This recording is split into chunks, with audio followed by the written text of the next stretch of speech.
Howdy, y'all! I'm Rissy, molecular biologist and skincare loving weirdo. Today, we're gonna talk some more about cleansers, building on the information from part 1. Since we've already learned the basics of how soap works, in this video, we're gonna get into the nitty-gritty of all the different types of cleansers, which ones are harsh and nasty, which ones are gentler. Now, if you haven't watched part 1 of this series on cleansers, please do go back and watch that before you watch this, because otherwise a lot of this stuff might not make any sense. Also, if you have time, definitely check out my video on just the basics of human skin. So last time we learned, while water is great for hydration, it's not actually all that great for getting your skin clean because of the oily, fatty, waxy nature of a lot of what we call dirt on our skin. Oh, and by the way, apparently the more official term is soils, like skin soils. I kind of actually prefer calling it filth. I don't like the idea that I've soiled myself every day. You know, I need to clean it up at night, but that's just me. Whatever people are into, I guess. So how did ancient humans get around that problem? Well, they invented soap. And soap, again, as we learned last time, is a kind of surfactant. Surfactants are going to be the focus in this video. And to get it out of the way, surfactants are not inherently evil.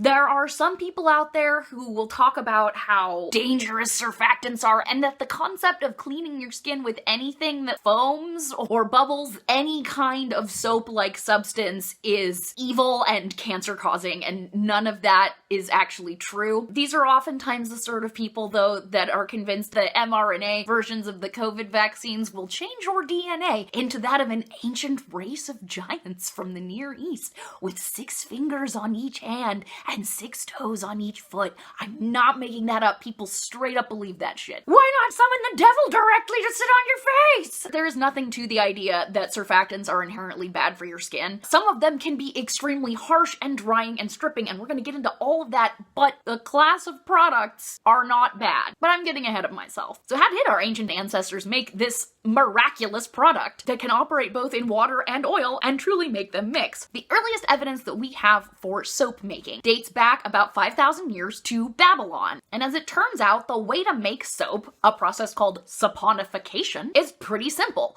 All you have to do is take some kind of fatty substance. It could literally be animal fat. It could be oils from different plants, anything along those lines, and you break it down and react it with a very basic substance. Initially, this was the ashes of burned wood. Ashes, by the way, in Arabic is alkali, which we're gonna get into that. So what you do is you mix these things, they react together and produce soap. Ash and fat. Sounds great. All right, that's it. That's soap. Congratulations, we've solved the mystery. We know how to cleanse our skin. Great video. Bye!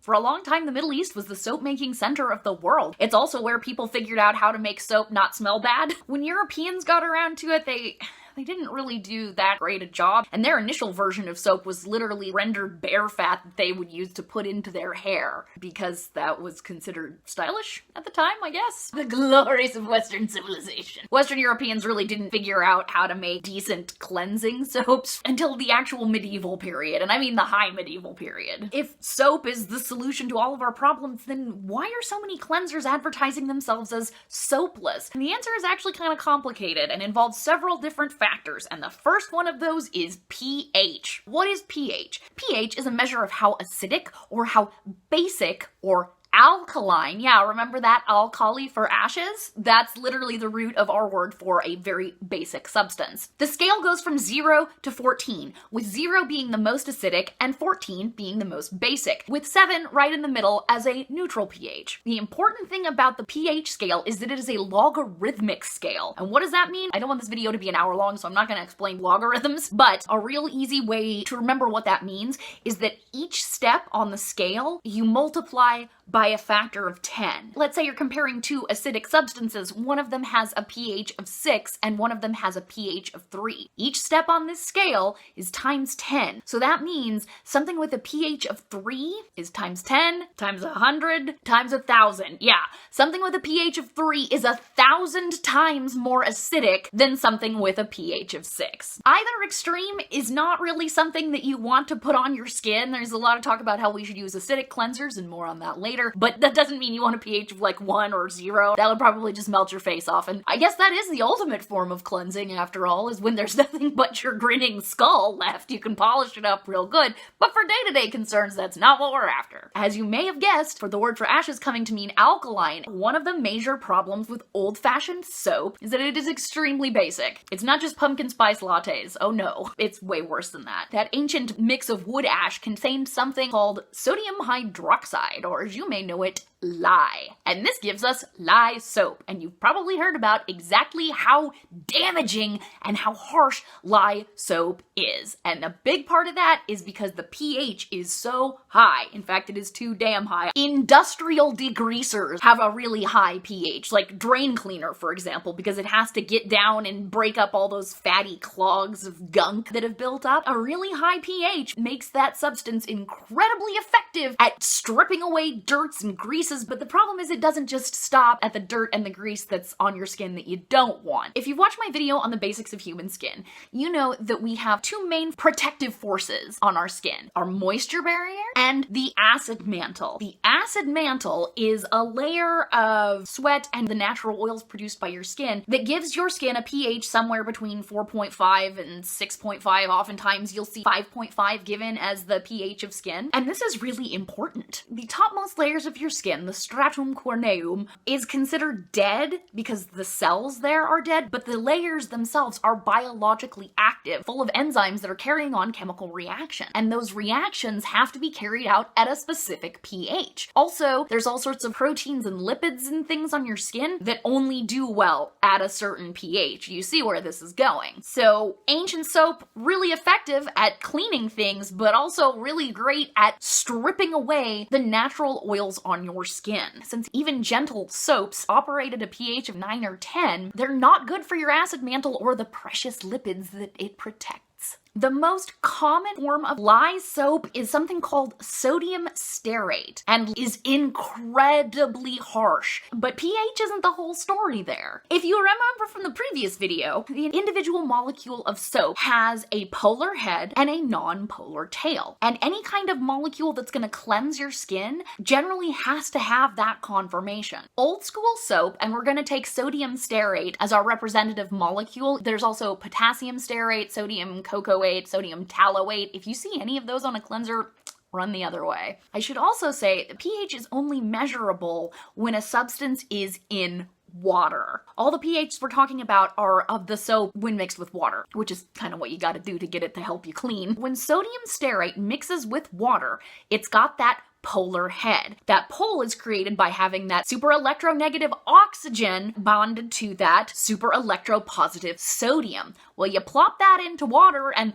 that sodium with a positive charge now pops right off, leaving behind the negatively charged oxygen. This is called ionization, and an ion is any molecule or atom that has an electrical charge. So in this case, the oxygen has a negative charge and the sodium has a positive charge. Of course, the water molecules are super happy about all this. The more negatively charged parts of the water molecule are attracted to that positive sodium ion and carry it away, and the positively charged parts of water are attracted to that negatively charged oxygen. Great, that's literally what we covered in the last video. Alright, so what gives? Well, the problem here is that this molecule is small, and it's specifically small enough that when it forms micelles, those micelles can get into your skin at deeper layers than is ideal. Because of the pH, they can denature those proteins in your skin that you need, and denaturing means basically just destroying. It changes the shape and it causes them to swell, and that swelling creates inflammation. That's a big part of what is responsible for that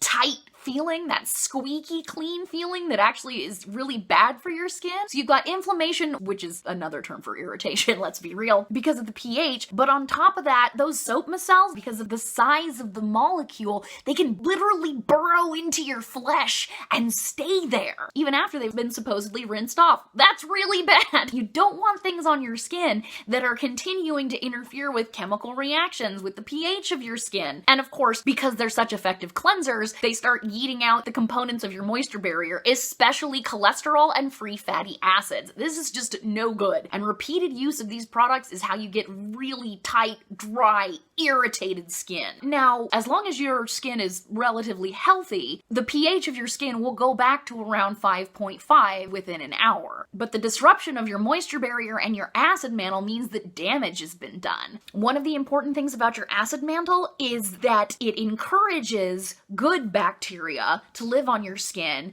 and discourages the kind of bacteria that can cause, acne. Now that you've messed up the pH, that allows the bad guys to start taking over. This is apocalyptic. Why does anybody use soap at all? Well, I mean, for a long time, it was kind of the only game in town. It was either be filthy or strip out your skin. What would we need to do to fix the soap molecule to make it something that isn't bad for our skin anymore? You'd probably want to make it so that polar head is bigger, because the bigger it is, the bigger the micelles are gonna be, and that means they can't burrow into your flesh and destroy shit that they're not supposed to be touching. So there's that, but also, you'd want soaps that operate at a much lower pH, and in fact, you probably want them to be as close to the pH of human skin or even slightly below it as possible. That way you're preserving your moisture barrier and preserving your acid mantle. And that's exactly what happened! Thanks to the marvel of human ingenuity, we as a species came up with some other chemical compounds that are much gentler, much better for the skin, and their names are sodium lauryl sulfate and sodium laureth sulfate. Rissy, what the hell are you talking about? How are you gonna say that two of the nastiest, harshest cleansing agents with the worst possible reputation are gentle? Well, my friends, compared to lye soap, these two substances, SLS and SLES, as they're generally abbreviated, are gentle. What? Yeah, by comparison. What makes these special? If you're a skincare enthusiast, or even if you've just been on the internet, you've probably heard about sulfates, like in shampoos and facial cleansers and body washes, and how they're literally made from the urine of Lucifer. But that is not true. It's just technology moves on. We've since found cleansers that are even easier on your skin than sulfates. If they're still drying and stripping, how are they possibly gentler than old-fashioned lye-based soap? Let's look at a couple of things. Here's the head of the molecules. They've got that sulfur, and then they've got oxygens. That is huge compared to the polar head of the sodium stearate, which is literally just a little old oxygen and a little old sodium. Sulfur is a much larger atom than either of those. So you've got sulfur, and then you've got those oxygens. That means that these molecules form bigger micelles when they're in water, which affects their ability to penetrate into the deeper layers of your skin. Hooray! They also can work at a much lower pH.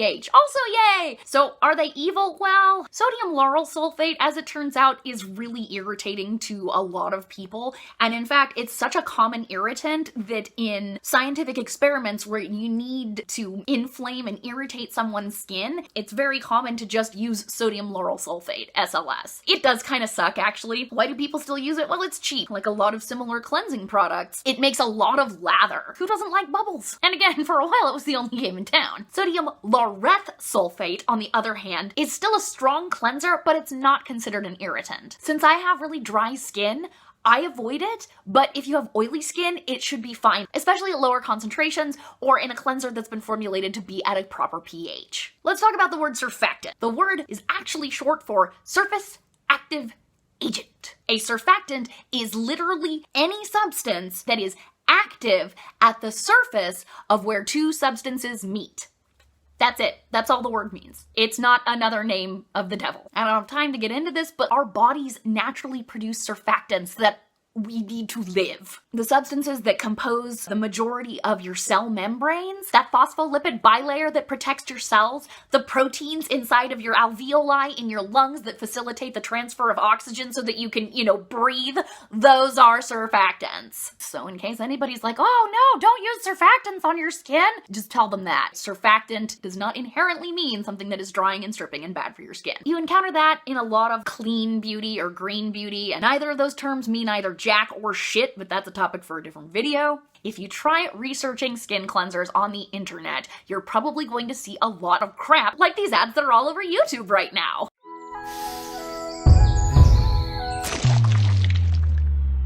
You don't know it, but you leave your shower covered in chemicals. This ad insults my intelligence, and yours too. But why play just the tip with harmful chemicals? These asshats act like traditional soap doesn't have any chemicals in it, which what? Obviously, that is not true. 'Cause I'll let you in on a little industry secret. Most name brand bars and body washes you rub on your skin are classified by the FDA as synthetic detergent. It's not even real soap. Sorry, Dr. Squatch, but you're full of shit. Notice how they refer to surfactants as detergents to try and scare you? Because when you think detergent, it's like laundry detergent, right? You're thinking industrial strength shit that should never go on human skin. And they're doing that while advertising for literal lye soap. Men love our soap because it makes their skin feel less like that and more like this. There's no way that lye soap can be gentle. Like, you can make it with potassium hydroxide instead of sodium hydroxide, but that doesn't make much of a difference. This company is trying to fill your head with lies so that you'll buy their lye. I swear I did not write that ahead of time. I'm just a dork. And let's be clear, any kind of bar soap, unless it states otherwise, is gonna be made in that old-fashioned way, using really powerful alkaline substances. It's only somewhat recently that you can get bar soaps made that have a pH of 5.5, and they're not that common. Even Castile soaps, which are made from plant oils and therefore can be gentler, they still have a really high pH because of the way that they're made. You need a really basic substance to break down fats in a way that can give you soap. Whereas synthetic surfactants don't have that requirement. It's only substances that are made in that old-fashioned way, only those can call themselves soap. So when you see soapless cleansers, that's what they're talking about. It's not surfactant-free cleansers. It's literally, this is free of old-fashioned alkaline soaps. Like, if you're the sweatiest, oiliest dude on earth with a hide like a rhinoceros, okay, you could probably use bar soaps without them irritating your skin. But otherwise, I'd think twice. And I certainly wouldn't use it on my face. And even then, if you dry out your skin too much, you run the risk of irritation, and irritation makes your immune system go, auga, auga! It goes on high alert, and part of that involves your body producing yet more oil. Surfactants are generally necessary for cleansing your skin. The point then would be to find some kind of happy medium between cleansing power and gentleness. If the pH is too high, if the head of that molecule is too small, if the cleansing power is too strong, it's going to be terrible for your skin. But on the other side, if it's too gentle, it won't be able to properly get dirt and grime away, and then that buildup of stuff on your skin leads to things like acne. So how do we get to that middle point? Well, to explain that, we're going to have to look at the different types of surfactants, and there's 4 main classes of molecules here. The standard soap molecule and sulfates all fall into probably the biggest category of surfactants and certainly the most common, and those are anionic surfactants. An anion is a molecule or an atom that has a negative charge. So just like what you saw with the sodium stearate, the sodium pops off in the water, leaving behind a negatively charged molecule. That is anionic. I use the mnemonic device of anionic surfactants are the most common. If you see an ion, it's likely to be negatively charged. So I'm like, hey, it's an ion. Anionic surfactants are really good at lifting up skin soils, as official language would call it. Basically, they're really great at getting filth off of you. They're really good at foaming up and producing rich lather. There's something about soap bubbles that just can kind of make you feel more clean, even if cleansing power and foaming ability aren't necessarily linked to each other, because keep in mind, fucking Drano is an incredible cleanser, but it doesn't really give you that rich, wonderful lather. Of course, part of the problem with anionic surfactants is that they can be harsh, they can be stripping, they can pull all those good fats out of your skin, they can disrupt your moisture barrier, something fierce. Although, there are again ways to make gentler anionic surfactants by making sure they have that big old head or a different number of carbons in the tail. For example, here we've got sodium stearate, then we've got sodium laureth sulfate, and then finally we have a gentle anionic surfactant, sodium cocoyl isothianate. Look at how much longer that carbon tail is. In addition to having that big old sulfur and oxygen filled head, it's got a giant tail, comparatively speaking. There's 16 carbons in that chain. And what does that mean? That means that the micelles that this thing makes are going to be a lot bigger. It's going to have a much harder time getting deep down into those layers of your skin, and thus it is a lot more gentle on the skin. The second class of surfactants is the opposite of the anionic surfactants. It's the cationic surfactants. So a cation is any ion that has a positive charge. I like to remember because if you take the plus and you flip it on its side, it looks like cat whiskers.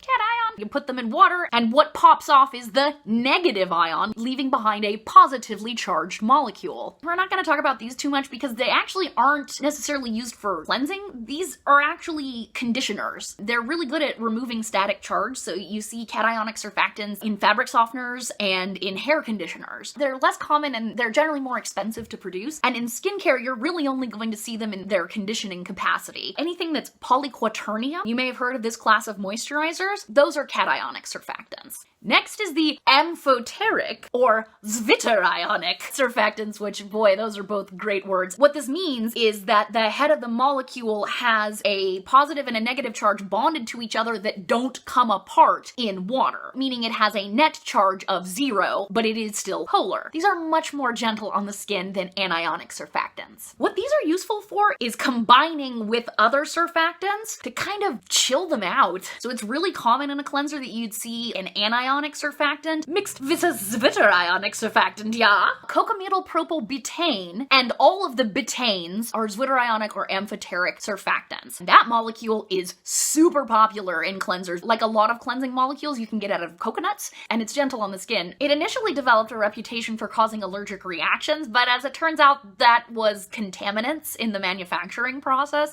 And once you take those out, then it's fine. Trial and error, the story of skincare. So you generally need to pair these with something else that is a stronger cleanser. And then finally, we have the most diverse group of surfactants, non-ionic. That might seem a little bit confusing because, well, if it's not ionic, then how is that head polar? How does it interact with water? Well, it creates its polarity in the exact same way that water molecules do, as I explained in the previous video. These molecules have a bunch of electronegative atoms, things like oxygen or nitrogen, at one end of the molecule, giving it that separation of charge, giving it that polarity. And that's how they're able to interact with water at the head part. This is stuff like decylglucoside, glucosides in general, which are well known as gentler surfactants, cocoa glucoside, cocoa amides, also poloxamers. So poloxamers are a really, really interesting type of cleanser. Not only are they a gentle surfactant, but they're also really good at boosting wound healing and getting rid of nasty bad guy bacteria on your skin. You see a poloxamer in your cleanser, that's a good thing. Poloxamer 188 is a popular one that's been getting used in a lot of really great gentle cleansers.